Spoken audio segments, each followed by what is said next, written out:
Okay, why don't we begin? Good afternoon or good day from wherever you are. My name is Bob Bordone, and I'm a senior fellow at Harvard Law School. I'm the founder and former director of Harvard Law School's Negotiation and Mediation Clinical Program, and one of the founders and principals of the Cambridge Negotiation Institute. So on behalf of the Cambridge Negotiation Institute, welcome. We are a relatively new initiative founded with several purposes. One is to offer valuable courses, currently in webinar form, but hopefully soon to come in person, related to negotiation, conflict resilience, leadership, and difficult conversations. And in addition, we're really committed to building a community of practitioners, scholars, and teachers who are interested in advancing and building the field of negotiation, leadership, conflict resolution, and really learning with and from each other how we can make a real difference in the world.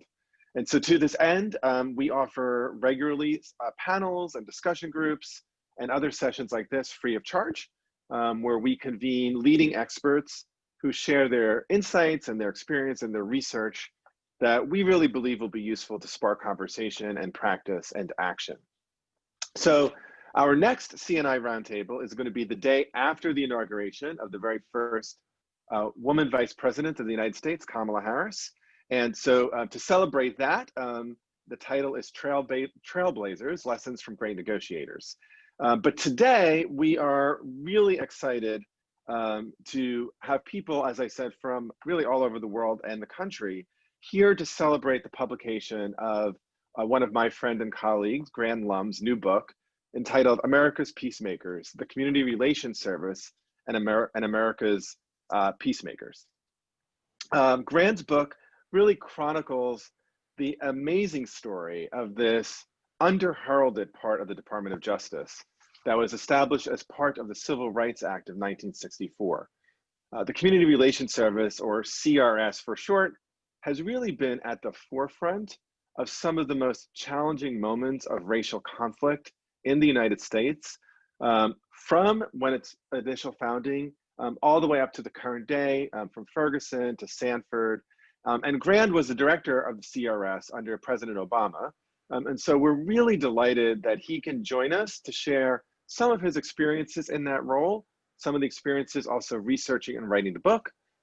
Work that CRS has done really sheds light on what we as conflict resolution practitioners might do to promote healing in this really divisive and racially charged moment in US history following the recent presidential election. We're also equally honored to be joined by a panel of outstanding professionals, each of whom has devoted their professional energies to the pursuit of bridging and healing racial divide. Indeed, two other former directors of CRS are joining us today, as well as one of the nation's leading diversity, equity, and inclusion, DEI experts, facilitators, and speakers.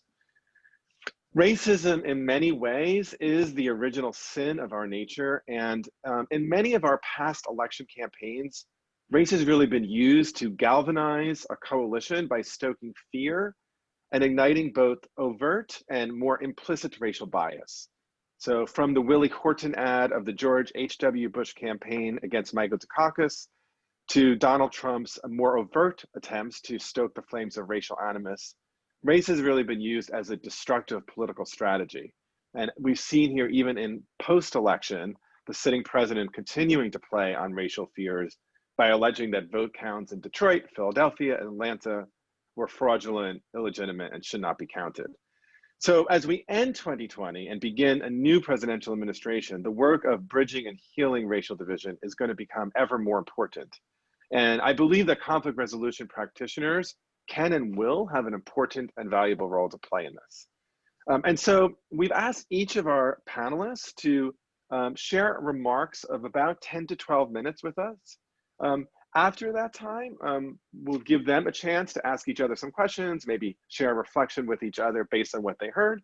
And then the balance of our time will really be taking questions from you. So we welcome you along the way to drop some questions in the chat or to wait till the end as you are moved. We will ask you to keep muted during the time. I will monitor the chat for the question and answer at the end, as we get towards the end. And just one more word, we are recording this. So we will post this both on our website for the Cambridge Negotiation Institute and also on YouTube.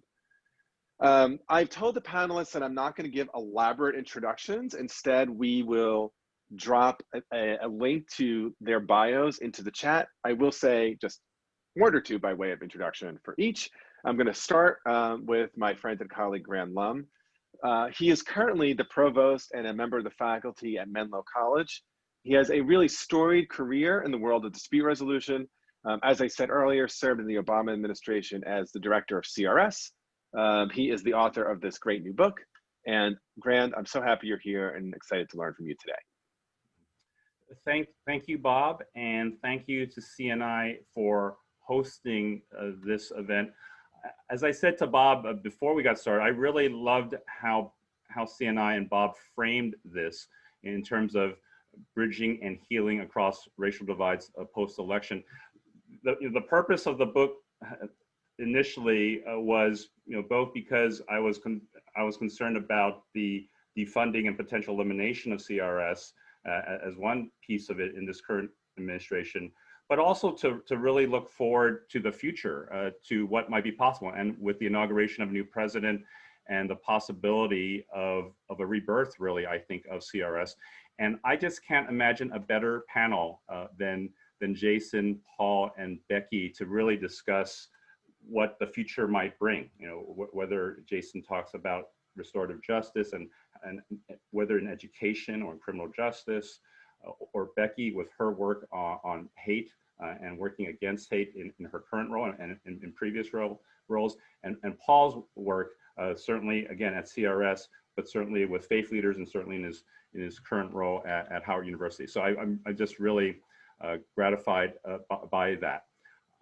So I'm going to start with a quote here, and I'm going to share my screen as well.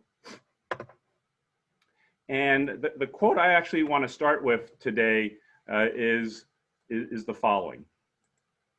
It's by James Baldwin, the writer James Baldwin. Not everything that is faced can be changed, but nothing can be changed unless it is faced. And I think that's a really useful quote. He was a writer, right, and who helped really create change that way. And this is about conflict resolution, whether it's mediators or conciliators. It's a different kind of role, but it has always been, as Bob said, about the 1964 Civil Rights Act. I think there is now a quote up there by John Lewis regarding CRS. I really wrote this book as somewhat of a love letter to the CRS staff, who've done so much, often anonymously, without publicity, and had to do their work confidentially. And we know the late John Lewis talked a lot about good trouble here. And this quote was, he made a differentiation to unnecessary trouble and the role of CRS in that, and how he valued it, and how much I saw that CRS did in terms of civil rights. So I think, it's back to Baldwin's code. It's going to be, I think it'll be an interesting conversation and for us to reflect upon how does conflict resolution advance civil rights? I think that's a fundamental question. And as we think about healing, a word that that Biden used has been, he centered his campaign on that.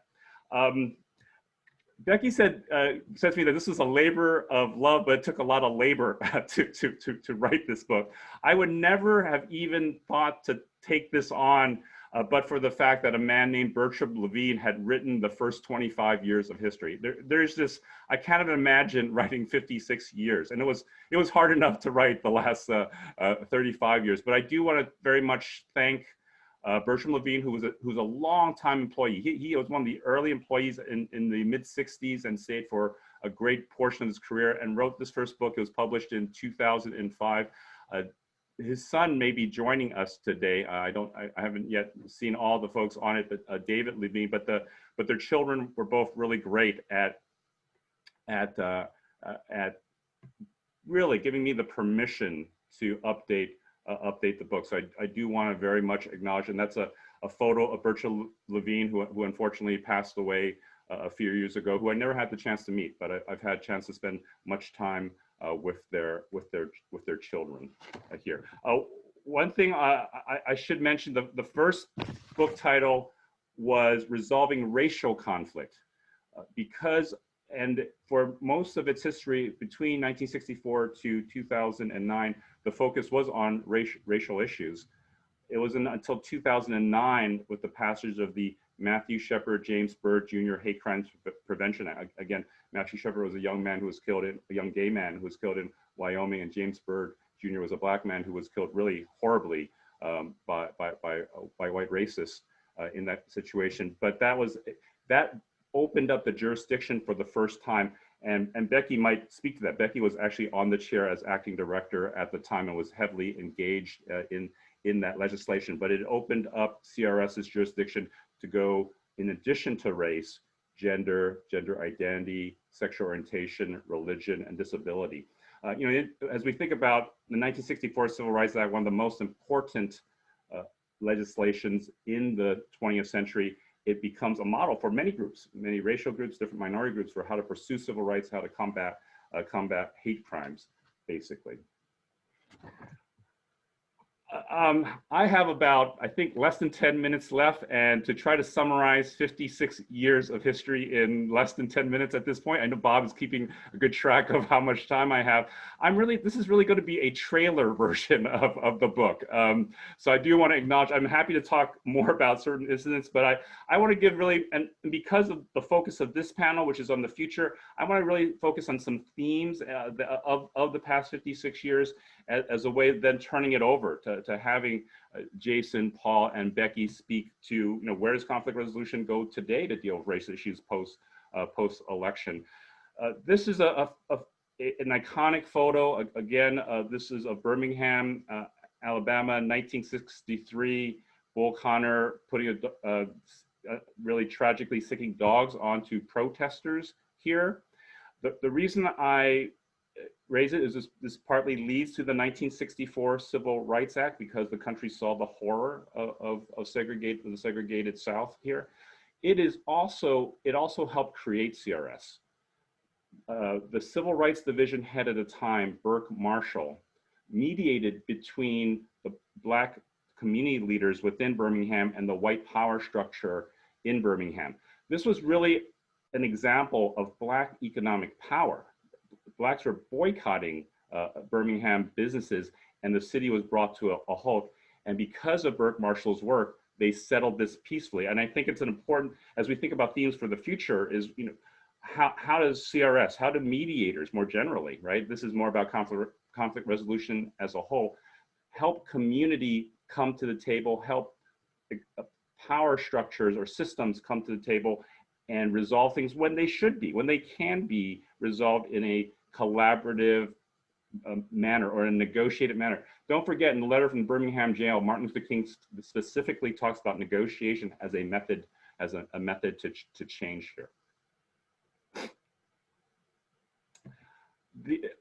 Partly because of what happened in Birmingham, partly because Burke Marshall says it took too much time to mediate. He was trying to litigate as a civil rights head and wanted somebody else to deal with the mediation side of the issue. And also because LBJ had long championed CRS since the 1950s, as a matter of fact. He had been wanting a community relations service. Remember, he's a white Southerner from Texas who was considered the great negotiator in his time, and who brought the New Deal, the Poor People's Campaign, and all that during the Civil Rights era. This is, of course, the signing of the Civil Rights Bill. And I just want to read just a small quote from the 1964 Civil Rights Act, Title 10. CRS is to provide assistance to communities and persons therein in resolving disputes, disagreements, and persons therein in resolving those disputes related to discriminatory practices based on race, color, or national origin. So that's important, just to share what was happening at that point. So again, remember 1964 Civil Rights is about desegregation. CRS plays that role of going into the South to help desegregate public accommodations, hotels, restaurants. And sometimes it works just by calling, that you're from a federal agency. They would just call a hotel owner, and because it was the government, I think Becky and Paul probably had that as experience as well, when sometimes just being the federal agency and calling, you can create change. That was the case. One little tidbit I'd love to share is there was a drive-in in the South that had a fence separating Black and white customers, and the CRS official called and said they were going to come down the next day to basically focus on ending that and to bring the fence down. In the meantime, a storm had happened and the fence had come down, and the drive-in owner said, well, you must have God on your side. I'm going to leave the fence down. And that thus ended that in that situation. This is the photo, of course, from March 7th, 1965, from the March of Selma, the first march. And as you can see, John Lewis, the late John Lewis, is in front of the SNCC, the Student Nonviolent Coordination Committee, where 84 people were injured and 17 were hospitalized. It was at the Pettus Bridge. Note that this is where LBJ, after that, sends CRS right away. And I think that's useful as we think about the future, is how can CRS be sent into situations going forward as well to help. He sent the first director of CRS, a man named Leroy Collins, who had been the former governor of Florida there. They helped mediate safety in the second march. They helped keep and Martin Luther King joins them for that second march and helps keep them safe, mostly through negotiations with Andrew Young. Andrew Young was the primary negotiator for the protesters here. This is a photo of the third march, and this is where you see from left to right John Lewis, Andrew Young, Leroy Collins, Martin Luther King, Coretta Scott King, and Ralph Abernathy. I just shared it just as a useful note. This photo was used when Leroy Collins, the CRS mediator who was operating in the CRS role, runs for senator. This photo is plastered throughout Florida as a way by the other candidate, the Republican candidate, against him. And he basically said that was the reason. He always said that this was the reason he lost. It still is one of his proudest moments of a career, and he said he would never change anything. One thing I would note, many CRS mediators, especially in the early days, faced death, faced very difficult situations. For example, this is Roger Wilkins, the second director of CRS, who is, and his daughter Amy is there, then President Lyndon Baines Johnson, and Roy Wilkins, his uncle, who was the secretary of the NAACP. Roger Wilkins had a gun muzzled to his neck twice while working for CRS. And as a Black man, going into places like Watts in the 60s, white police officers did not see that he was a high-level political official within the Johnson administration. I also want to say under Wilkins, CRS goes to 300 employees. It comes to something like 70 offices in the country. Interestingly, he really pushes at the time more about Black empowerment, more about media representation, dealing with housing issues. It goes way beyond conflict resolution. Wilkins was always a little bit suspicious of mediating hot disputes and really wanted to get at underlying causes. And I think that's an interesting thing. It may be interesting for Jason to talk about as we think about higher ed, we think about K through 12, we think about breaking the school to prison pipeline, restorative justice, those issues of what role CRS might be able to play going forward as well.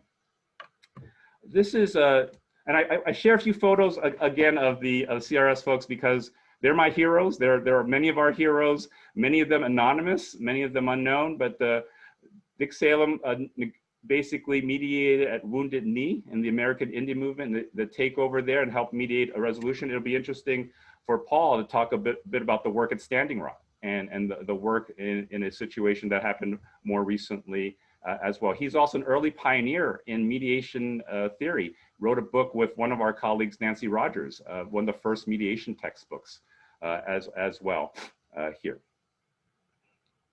Oops. That's Ron Wakabayashi, a wonderful mediator who worked very much on a number of things. He had a storied career before he came to CRS in terms of working for the Japanese American Citizen League and working on reparations, which again may be interesting given in terms of racial reparations in this country for African Americans. He worked on the Japanese American issue at the time, and as we think about things like truth and reconciliation commissions as well. He, along with Becky, and I was very lucky that Becky wrote a lot about CRS too, because that made my job a little bit easier. So I wrote about the work that Becky and Ron did in Arizona on SB 1070, on white racist groups coming there and the clashes between civil rights protesters and white nationalist groups. I think that's something as we go forward, as we think about post-election, as we think about the politicalization of these issues, is something that I think will be worth discussing, worth looking at as well. I put this in the context of the work that Becky and Ron did, and also we think of Charlottesville as well as to what happened there. Dick Salem worked on Skokie. For those lawyers in the audience, they may remember the Skokie First Amendment case that calls for the right to free speech regardless of subject matter. What is much less widely known is the role that Dick Salem and CRS played in preventing bloodshed in Skokie. For those who don't know, in 1976 to 1977, this is a picture of a man named Frank Collin. He was head of a Nazi group in Illinois, very small. It never got larger than 19 people, and basically wanted to protest in Chicago, was denied, files a case to challenge for his First Amendment right, then sends letters to all a whole bunch of suburbs in Illinois. The only one that replies, everyone else doesn't reply. The only one that replies is the Skokie city manager, and it's only because Skokie replies that Frank Collins then says, we want to go there. And so it's a really interesting little quirk of history as well. But because of that work, that basically prevents the violence from happening. It really does change it. There is basically the attorney, the ACLU unit attorney says, who represented Frank Collins, said if it weren't for CRS, there would have been a bloody confrontation as well. Bob, how much time do I have left here? You're over 3 minutes, Grand, actually. 3 minutes? I will take those three. I will take those 3 minutes. No, you're over 3 minutes. I'm over 3 minutes. Gone 15 minutes. Yeah. I'm over 3 minutes. Why don't I've been writing you very kind notes in the private chat, but I know that you've been giving. I mean, this has been great.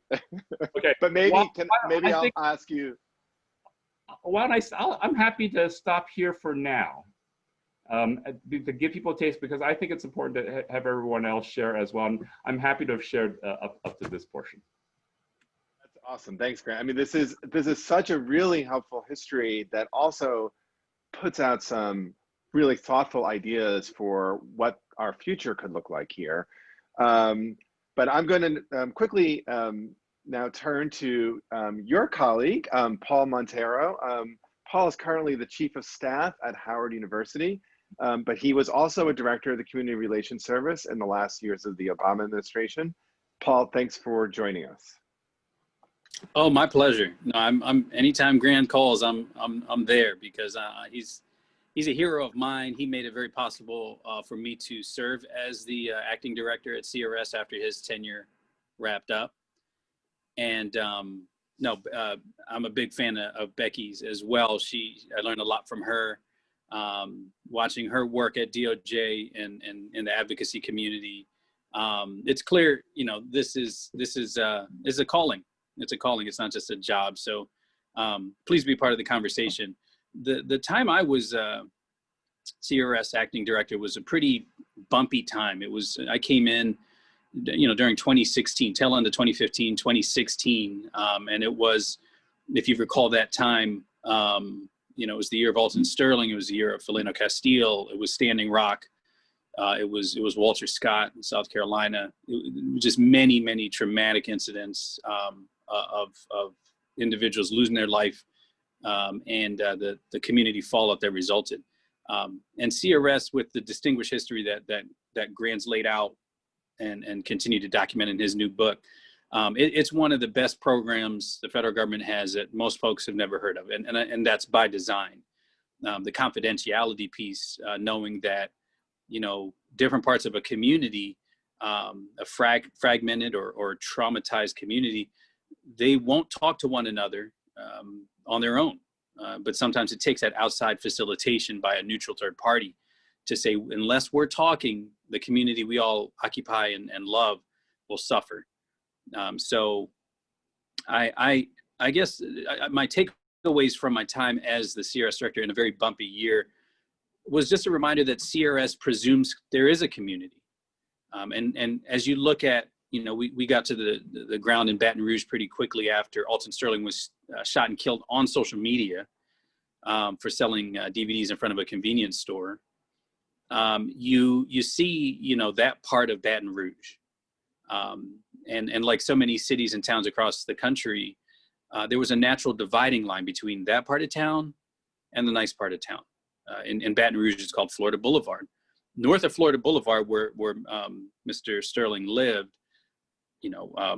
dilapidated housing stock, struggling schools, a hospital that wasn't a level 1 trauma center. And then out of Boulevard, the city looks very different. And one of the first things we ran into hitting the ground in Baton Rouge was maybe a few weeks before there had been a referendum around some of the folks south of Florida Boulevard saying that they wanted to create a new school district, effectively carve out from Baton Rouge a new town or district called, I think it was called St. George. And it had failed by a very, very thin margin. So that was fresh in the minds of people all across Baton Rouge, especially those north of Florida Boulevard.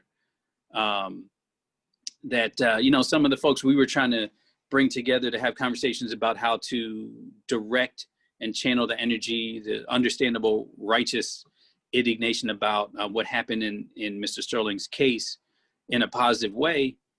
They reminded us that some of these folks were leading the charge to leave and create a new school district. So just remembering, that dynamic, because in DC, we call it east of the river. The river is the dividing line. In Baltimore, the part of town where Freddie Gray got in the back of that paddy wagon under arrest, that part of Baltimore looks very different from the Inner Harbor. And so, in Chicago, that pattern, just presuming there is a community, the CRS conciliators were always so keyed into the differences and the fracture lines that already existed, and worked, I think, effectively because they understood and respected the history that isn't even that too much in the past. We really tried to pivot to what I call the new client of CRS. CRS has historically and always will work with the police chief, the mayor, the community activist, the pastor, the barber, whoever is, a trusted and valid member of the community. But increasingly, the new client was the autonomous organization. The organization where there is no org chart, there's no website, there's no president, CEO, or executive director. Everyone speaks for themselves.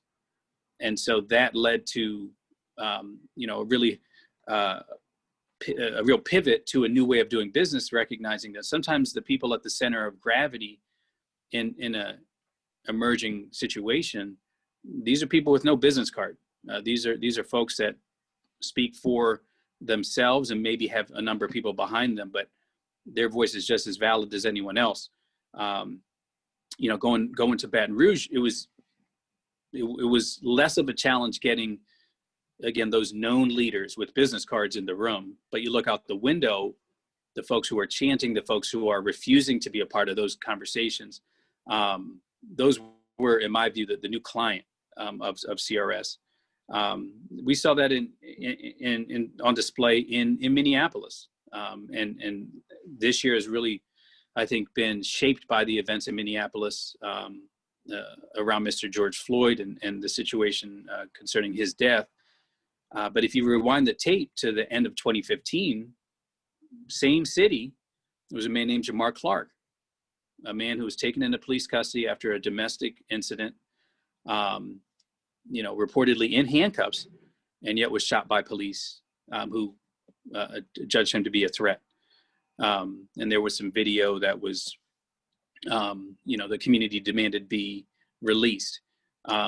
Between the end of 2015 and Jamar Clark, and then a few months later, in the other side of the Twin Cities with Philando Castile, outside of St. Paul, quickly running into activists under the same umbrella name of an organization who wouldn't work with one another.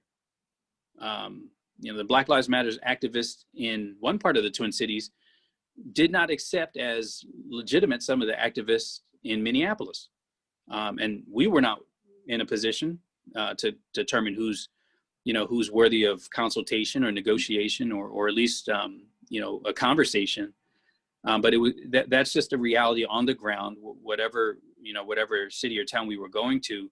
The activists who were part of an organization, but a very fluid and flat organization. Standing Rock was probably one of the most serious challenges for all sorts of reasons.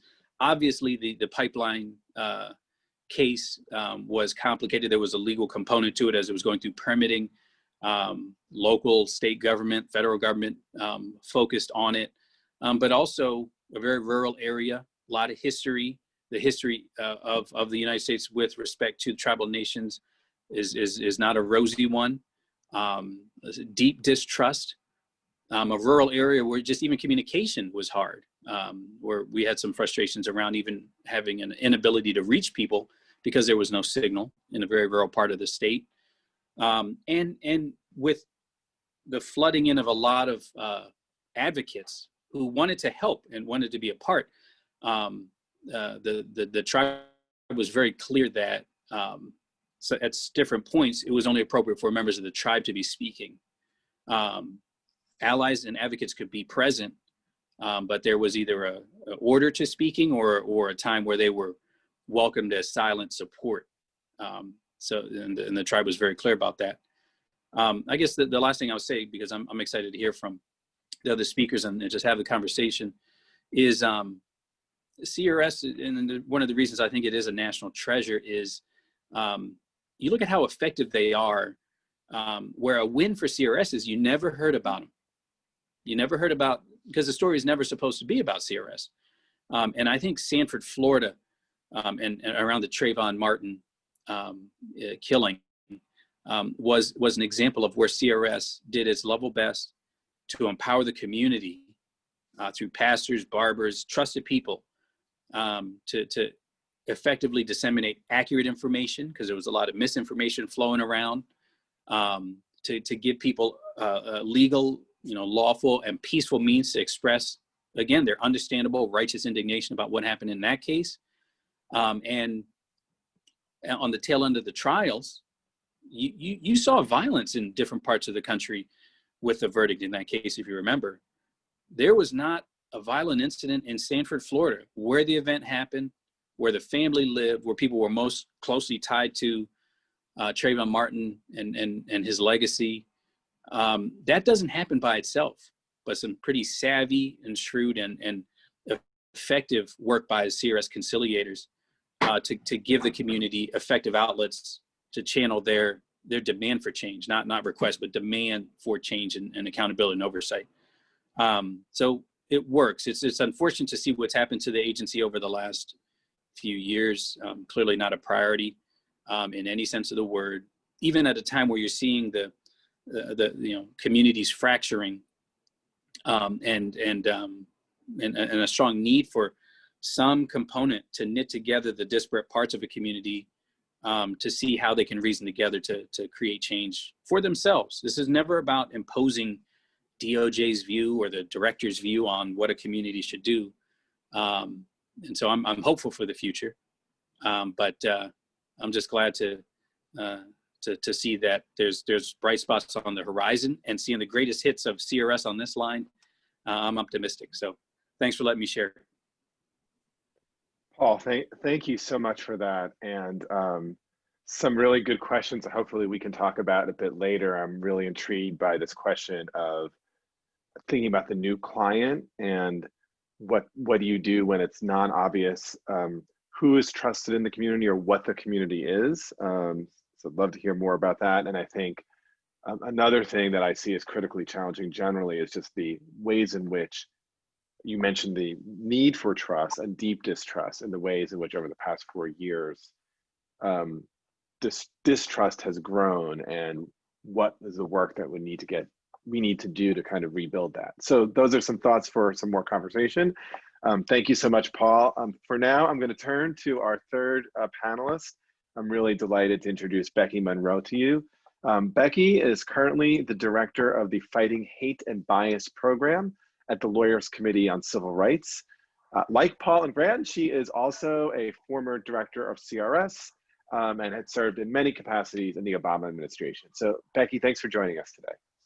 Great, thank you so much for having me. And I, it is a calling, as Paul just mentioned, in terms of working at CRS. And I learned so much from Paul, both when he was serving as CRS director, but the work that I saw him do with faith and religious leaders was really transformative, and in many ways sort of shaped how I tried to approach the work at CRS, where we really did respect the fact that we had this role as a federal government of making sure that communities were heard, and that their voices were not only heard, but they were acted upon. And Grant, I did say this was a labor of love, but it was a lot of labor, and I'm just so grateful on behalf of everybody who's worked with CRS. And I will just say I'm so excited to hear from Jason, because part of what I'm going to talk about is the future for CRS, but also for mediation. Really, there's so much of a hunger for restorative practices. We're thinking about how we think outside of the criminal legal system to address so many issues. So it's really a delight to be here. I just wanted to spend my time today talking a little bit about sort of this time as an opportunity almost for a reintroduction to the world about what mediation and conciliation can do. So much of it is about what Grant and Paul were talking about in terms of making sure that everyone is genuinely at the table, and the way that mediators and conciliators can do that is something that I think that we, across the country, across the world, and certainly in the civil rights space, can learn from. One of the things when thinking about this conversation, obviously was thinking about the pandemic, protests over the summer, really thinking about the fact that, anyone who had the privilege to ignore racism or other forms of discrimination can no longer ignore its devastating consequences. We are talking about people dying as a result of racism. If you look at who's being affected by COVID, who's being affected by police violence, and that to the extent that people had something covering their eyes, now everyone must see that. And I think when you look at the people-led protests, the Black leaders across the country who were coming into the streets and demanding justice, or looking at our most recent election that was really decided by voters of color, people who, despite having every reason to give up on our country, still believe in the promise of its ideals and redoubled those efforts.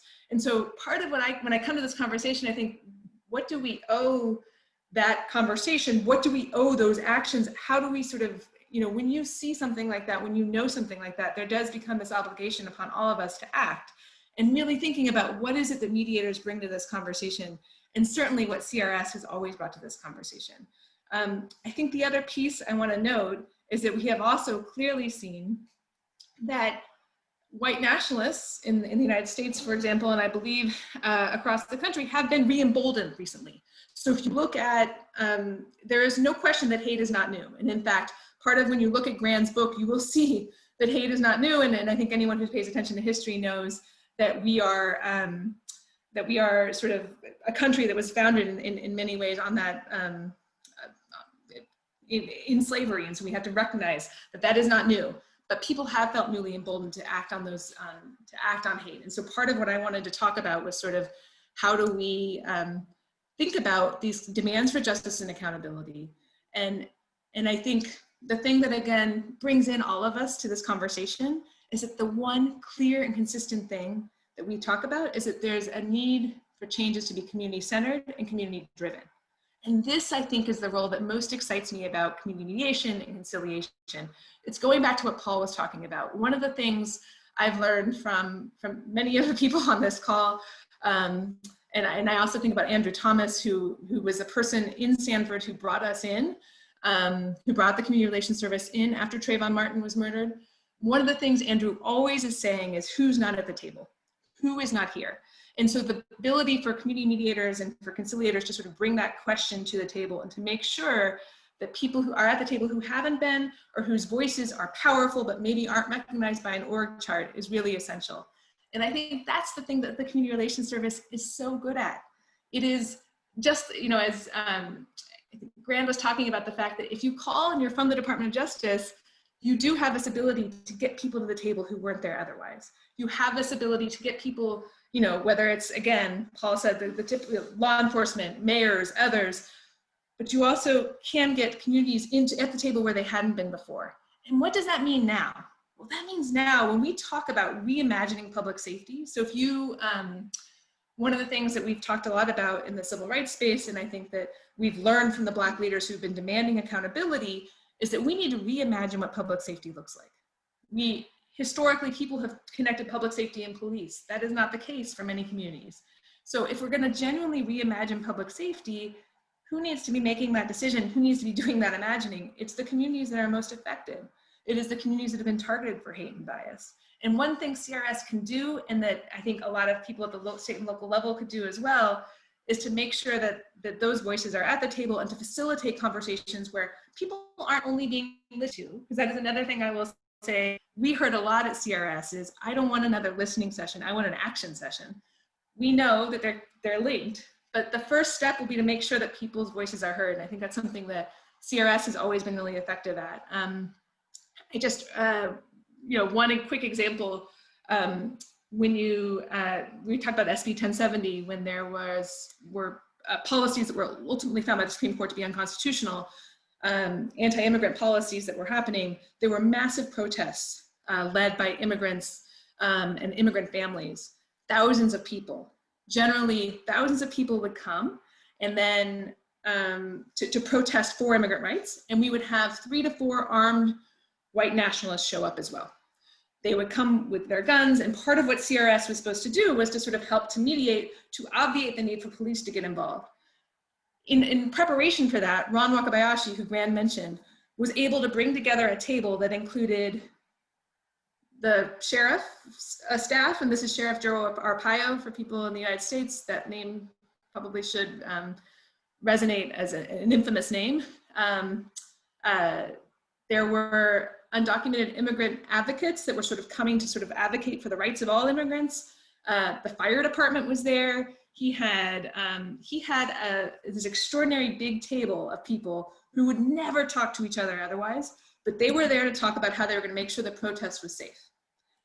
That in that moment, there was this opening that he made to make sure that the communities were at the table, not only for that protest, but to think about what the policies look like going forward. I also just, I wanted to sort of also flag here that I think that one of the things that CRS is so good at is really reflecting, I think, what this country was intended to be, which is a country, right, by the people, for the people. And you can't do that if the people aren't at the table. And so I do think if you look at some of the discussions now around the need for truth and reconciliation, CRS, I think, could and should play a really strong role in that, because I think part of what CRS can do is make sure that the truth is coming from the truth tellers. So again, to Paul's point, not necessarily coming from the people who are the heads of the organizations, although that will be important as well. And not only from city leaders or law enforcement, but from the communities that have been targeted for hate and discrimination. And I think there's such a rich history in this community and among the people who are on this call around thinking through truth and reconciliation processes, thinking through restorative practices, and thinking through sort of what does justice really look like, that I think it would be really helpful. And I just have to say, because of the people on this call, when I think about this work, I always go back to Wally Warfield, who, you know, is sort of is a leader and was a leader and in our work and was at CRS. And sorry, Ravi, just sorry, I have a younger coworker with me in the office. Sorry. It's okay. I think, but I also, you know, one of the things he talked about was when the system is unjust, mediation is not about keeping the peace. Mediation is about getting to the truth and addressing the underlying issues. So I think, I just want to sort of, I think we could all read, I often go back to read Wally Warfield when I'm trying to figure out kind of where to move and where to go. And I think that's one of the sort of misconceptions that people outside of our field think is that, oh, mediators are there just to keep people happy. That is not the case. Genuine mediation in this context will get at the truth. And that's this huge opportunity, I think, for CRS and for all of us. And I was just, when I was looking at the comments earlier, I think Mark Wong talked about that earlier in the comments, that part of what we can do is show blind spots. A lot of people sort of are at this point where we say, we have to move forward, we have to look ahead. We cannot do that until we directly confront the ongoing history of racism and discrimination that's really affecting our country. So I think, you know, I am particularly optimistic, as Paul said, and excited about the way that CRS can kind of play a role here and really demand this honest reckoning with our history.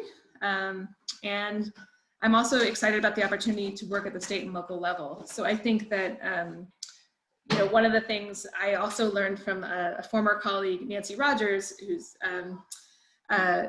you know, she was really pushing for thinking about the community relations service at the state and local level and really thinking, how do we break that down? And I think that's something that's going to happen with Truth and Reconciliation as well. And that's what we've seen among cities across the country. So I look forward to this conversation. I am really excited to hear from Jason because, again, I can tell you from my work in terms of combating hate, there are so many people that are looking for restorative practices, looking for other options, trying to understand how we can do this work in a way that respects both where communities are coming from, but also where we need to go.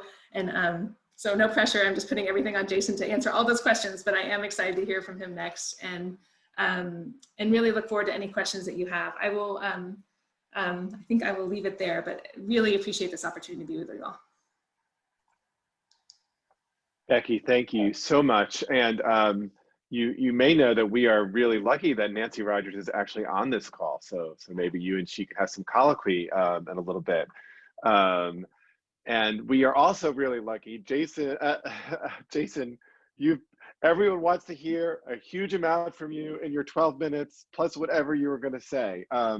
But I couldn't imagine a better person to speak in the cleanup role for us than Jason Craig Harris.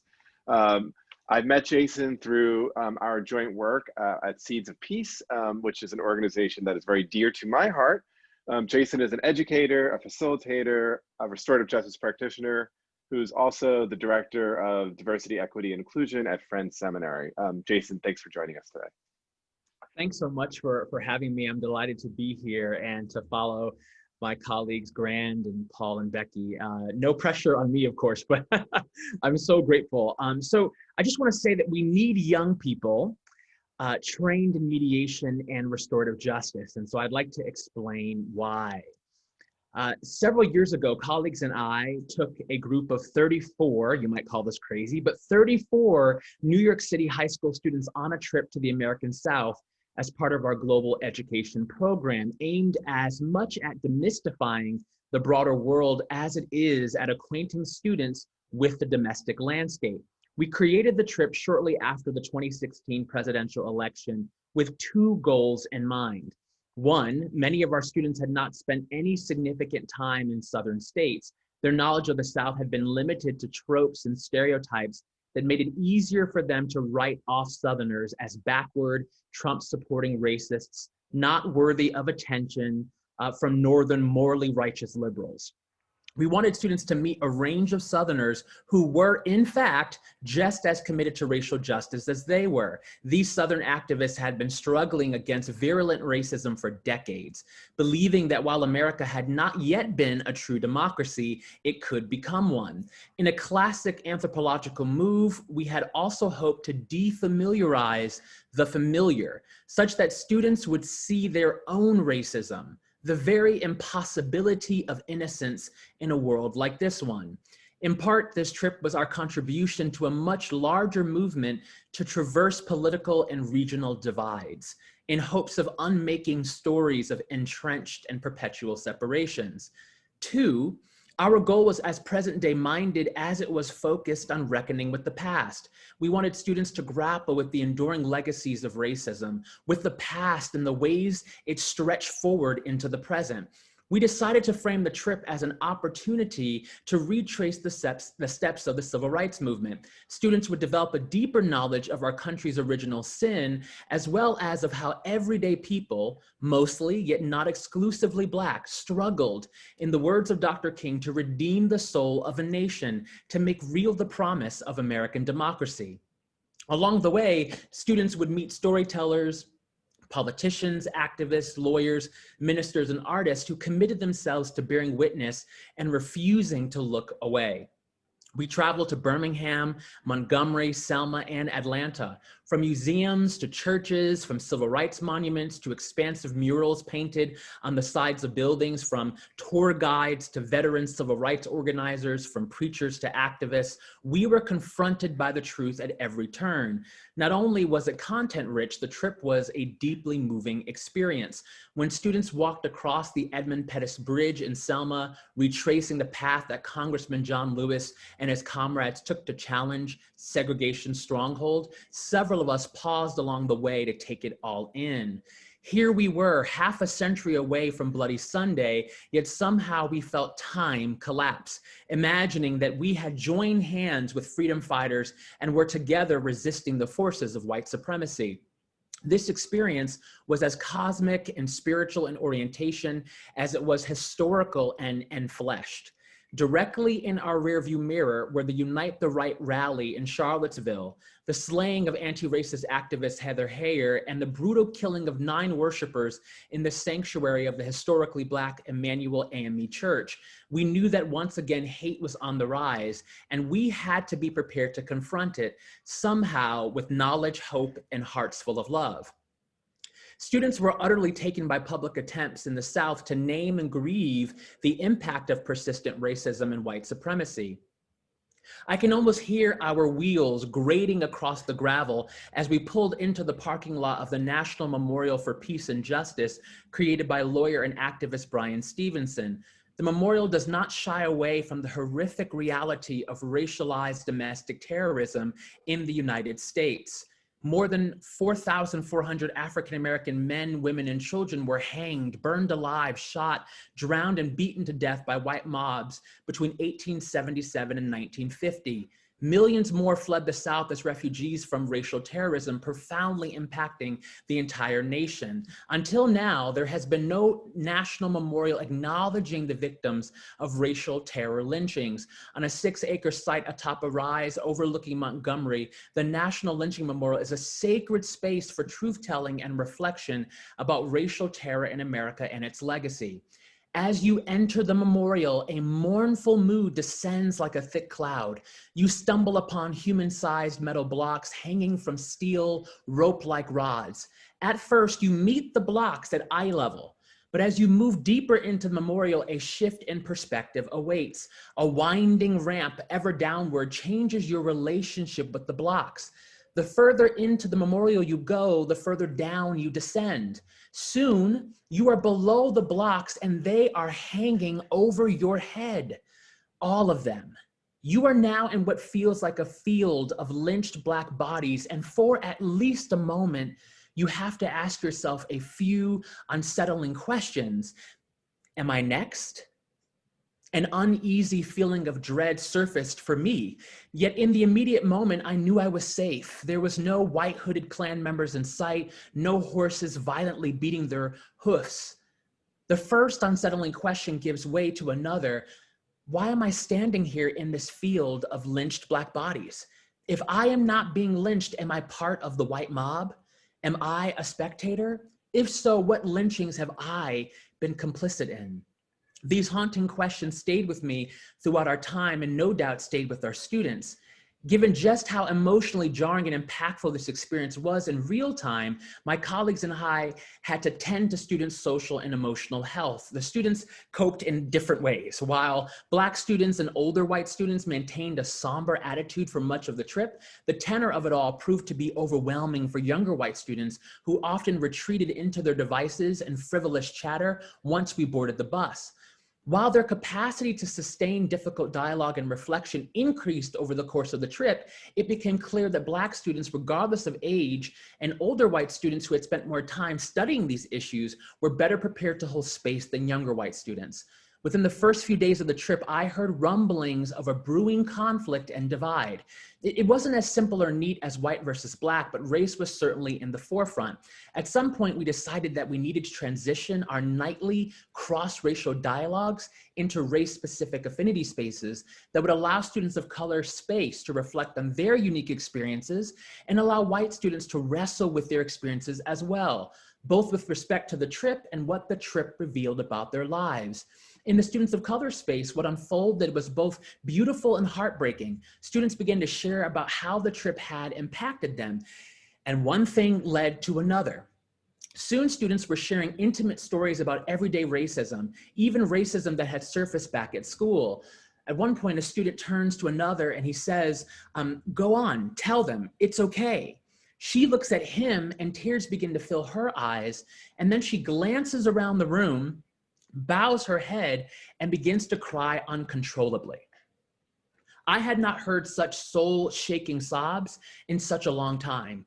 Then the truth came forth. A young white male student who was not on the trip had been using the N-word in her presence for over a year, either calling her the N-word directly or saying it around her precisely because she was the sole Black student in her friend group. She had carried the pain of that active wound for quite some time and finally felt safe enough to share this story of ongoing racial harassment. It was a healing moment and taught me a lot about the power of holding space in a compassionate and caring community. There was something about that collective gathering and the conditions of our dialogue that enabled the dam to break, where a young Black woman no longer had to keep it all together, but could name the unspeakable violence of the banality of racism, of the casual yet intentional use of history's most violent word, a kind of linguistic lynching. We made an action plan together involving the school's bias and harassment protocol. However, I am convinced that had we not convened a space for racial healing, the truth would not have come out, at least not for a while. That student would have continued to suffer in silence because the optimal conditions for truth-telling had not been met. And as Audre Lorde reminds us, our silences will not protect us. That experience reminded me of the essential work that dialogue plays in opening up space grounded in psychological safety that enables people to grapple with raw experience, with gaping soul wounds and identity-based harms. In this space, the student was able to metabolize her grief. She was able to access anger, the emotion that signals to us that there has been a dignity violation, that our fundamental goodness has been met with unfair challenge. Arguably, for a Black young woman growing up in the US, this was one of the only spaces safe enough for her to shatter into a million pieces of grief, rage, and longing, knowing that she would be put back together by those capable of traveling to the depths of Black despair without getting stuck there. In other spaces shaped by the politics of white supremacy and respectability, her anger would have been criminalized and her grief dismissed under the trope of the angry Black woman. Here in this space, Black grief was welcomed, every tear recognized as part of the path to healing. Careful dialogue and facilitation work can help us heal. It is essential work among our young people, even as it is critical work among our adults. I heard about similar breakthroughs among white students who finally, perhaps paradoxically, felt safe enough to own their own trauma. The trauma of disconnection from self, the trauma of perfectionism, which runs amok in white affluent communities. As it turns out, you can't imbibe a doctrine of racial superiority without there being negative consequences on your own self-esteem. Assumptions of superiority kill in their own way, just as effectively as assumptions of inferiority. While the dialogues I am referencing happened in racial affinity spaces, what we might call pre-mediation racial caucus spaces, they prepared students to address cross-racial conflict. On one of our day trips, we happened upon a mural of Congressman John Lewis. Within moments, a group of white male students had assembled themselves into a pose in front of the mural. They grinned and they threw their thumbs up. I noticed a group of black male students standing aside, all of whom up until that point had been nearly inseparable from their gender-based comrades. I decided not to intervene, but to observe the dynamic. Soon, a couple of the black male students came to me, complaining that their white male friends' cavalier photograph disrespected the work of Congressman Lewis, and that it was eerily familiar to the celebratory photographs that white mobs took just after they lynched a black body. Wow. Mediating in caucus once again, I coached the students on how they might approach their friends in dialogue. Empowered, they strutted off to start a conversation with their peers. It did not go well. The white students reported being attacked, having their intentions misconstrued as racist and burdened with the weight of a racial history that they were not responsible for. Meanwhile, the black students reported being dismissed, having their intentions and body language misconstrued as if they were threatening criminals who were eminently about to descend upon unsuspecting, innocent white peers. The tension was palpable. And while from my vantage point, the students were doing a great job of talking things out with each other without adult intervention, it became clear that at some point mediation and facilitation were going to be necessary. Instinctively, students on their own had assembled themselves into a circle to discuss what had happened, but their circle lacked defined form and norms. It was outside, everyone's standing, arms are folded. Not all the students had the chance to process the experience before discussing it. My colleague and I decided to walk over to the student circle and to observe, and what we heard led us to suggest to the students that we take some time apart to reflect and come back together later in the evening. For the next several hours, I engaged in rigorous shuttle diplomacy, going back and forth between the parties, both to help them process their experience of the conflict and to relay bits and pieces of information to open the possibility of restoration and from harm. Later that evening, this is the point, we decided to hold a circle in the spirit of dialogue and restorative justice, believing that more amazing things can happen when we come together than when we don't. We set up the chairs in a physical circle, believing that something powerful happens in that sacred geometry taught to us by indigenous communities. We crafted norms for our exchange, practiced contemplative silence in the Quaker tradition. And what followed, my friends, was a beautiful healing exercise in cross-racial dialogue. Black students shared the harm they experienced while also holding space for the humanity of their white friends. White students owned their insensitivity to racial dynamics and the harm they caused, taking on the responsibility of perspective taking. Black students walked the path of the victim, moving from anger to something akin to forgiveness. White students walked the path of the perpetrator, moving from remorse to genuine apology and making amends. The point that I'm trying to drive home here is that what we need is we need spaces for racial and restorative justice together, the healer and the warrior, to evoke Fania Davis's metaphor. I facilitated dialogues and mediations and RJ processes across the country in a variety of settings. And here's what I know. We can't wait for tomorrow to begin the work of racial healing and moral repair. If we want to repair the country and secure our future, we must begin to do this work in all of the micro spaces of our lives. In every locality and community, mediators and restorative justice practitioners must step into racial conflicts of all kinds to demonstrate a new way of being and relating in the world, one that's not steeped in power over frames, one that doesn't regurgitate dusty hierarchies that never seem to die, but don't seem quite alive either. So this is a new way of relating, but actually it's also an old way of relating. It's one based on the sacred geometry of circle, where all are seen, all are heard, all belong, and no one's disposable. Now this would require, as Kay Prentice would say, nothing short of complete cultural transformation. I would say this is the future work of CRS, and this is our work altogether. Thank you. Jason, wow, that was powerful, spectacular. Thank you. There's so many, I have notes all over, but this quote that I'm just like really hanging on, right? More amazing things can happen when we come together than when we don't. It's such a true and powerful one. And I'm imagining, I don't want to speak for the other panelists, but that truth, I think, is somehow that animates and motivates, I think, the work that many of us in this field, and I suspect the three panelists and you, Jason, what motivates the work that we do. So I want to invite Becky, Gran, Paul, and Jason back. We don't have a lot of time, but I'd love to just give you all an opportunity if there's another thought that has been sparked, something you want to reflect on, or a question you want to ask someone on our panel, to please do that. So you are all highlighted and spotlighted. Just unmute yourself and go.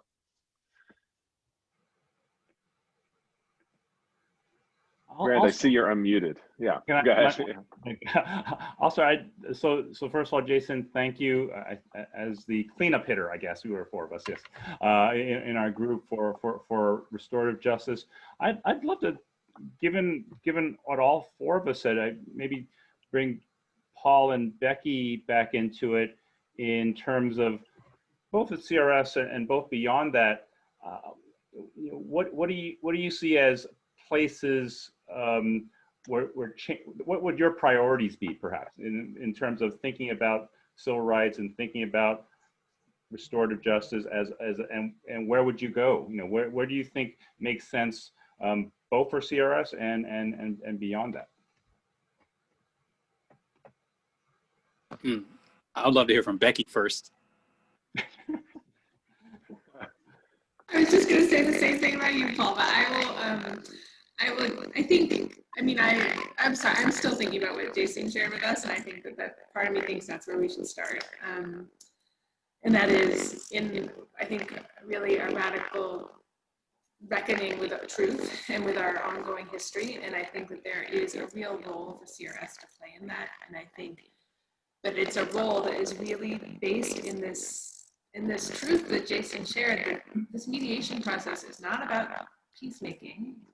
It is about really understanding the truth. It's not peacemaking for the sake of keeping the peace. It is about peacemaking for the sake of really making, from the CRS perspective, because we are founded as a civil rights organization, of making a true and lasting peace, which demands a reckoning with our ongoing history. So I think that whether that comes in the form of a truth and reconciliation process or some other process, I think that the future for sort of our work is to really sort of make sure people know our work is not about just sort of keeping the status quo. In fact, as Warfield taught us, it is absolutely not about that. And it is about making sure that we are able to hear one another and to see the real truth about what's sort of dividing and what's driving, whether it's conflict or division, and to respect that. And I think that's one of the things I learned from CRS, and I learned from my colleagues at CRS, is that protest and division is often a sign of creative force that leads to change, and that we can use that. And as Jason just described, when he was talking about what he was doing with the people he was working with, it was both confronting that reality, but then bringing in the process after that truth had been sort of brought forth. I would agree with everything Becky said, and just add one, really looking hard at who can serve at CRS. I mean, this is a broader conversation around federal hiring, but like the Violence Interrupters program in Chicago, some of the most credible community people and stakeholders and leaders, they may have a record behind their name. And I think there's a way that balances equities around who can serve in federal service and protected communities to create more space for returning citizens, for example, to serve. And then secondly, I just think back to the first year of CRS. From what I read, I wasn't around. It was at the Commerce Department, and Dr. King's last book, Where Do We Go From Here? Chaos or Community, looking at the economic power that Black Americans do or don't have. We're dealing with that even now in 2020, because again, back to the Baton Rouge example, 2016, there were Black people south of Florida Boulevard trying to create a new town, right? It wasn't just Black people north of Florida Boulevard. So even within racial communities, you're seeing the divide on the economics. And Lyndon Johnson had a coalition of CEOs that he could go to, or leading citizens he could go to, because a lot of this is going to be, we cannot do the racial piece without the economic piece. And they're tied together. That's all. Yeah, I'll just add to that, right? In recalling some of the history, the economic piece matters so much. I mean, I put a Wallace Warfield quote up, and as we think about what we do, what any mediator does, what does it actually advance, right? What is, if you even think about Kendi's anti-racist handbook, it's really about what is actually changing about the system. I think that's worth at least thinking about versus sometimes a negative perception of conflict resolution is that it's a maintenance of the status quo. I think all of us have experienced what that would be. During my time, we certainly introduced restorative justice, but in a small way. We could not go with it at CRS, at least, very far. I think there is this opportunity in this moment to doing so, and also recognizing real healing, right? What is real healing? It is taking into account the actual truth. It is correcting an injustice.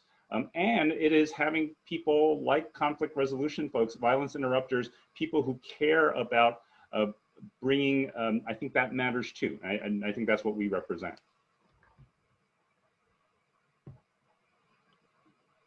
Jason, any thought on this?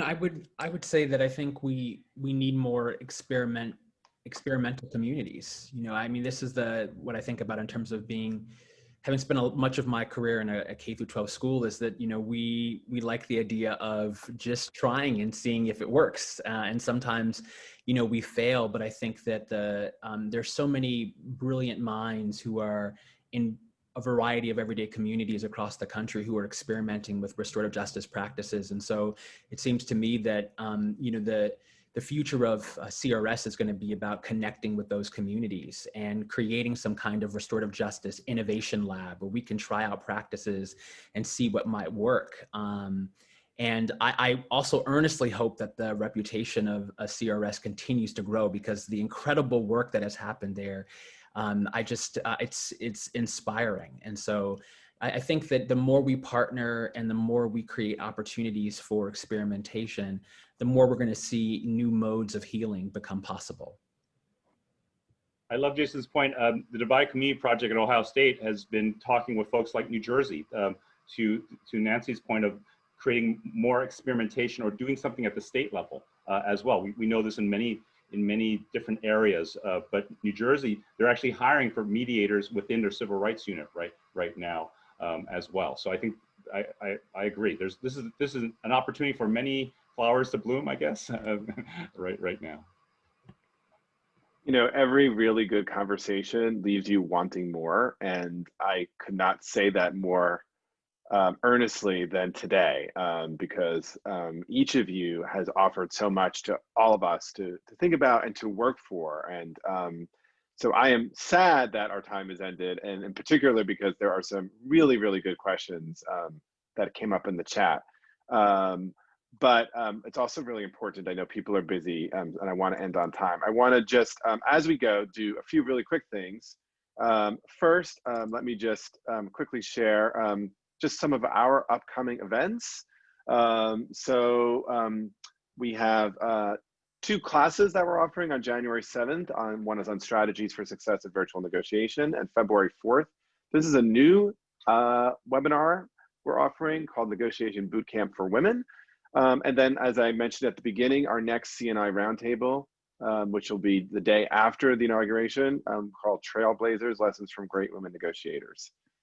We will ultimately be posting this really terrific session on our YouTube channel and on our website. As we leave, Grant, thank you for both writing a book that chronicles this incredible history and for being here. Becky, Paul, and Jason, thank you also for the work you do, most importantly, and also for being and sharing some of that with us. It was a real honor to be on this panel with you. And thanks to everyone who joined. Wish you all the best for safe and happy holidays. Stay healthy and hope to see you soon.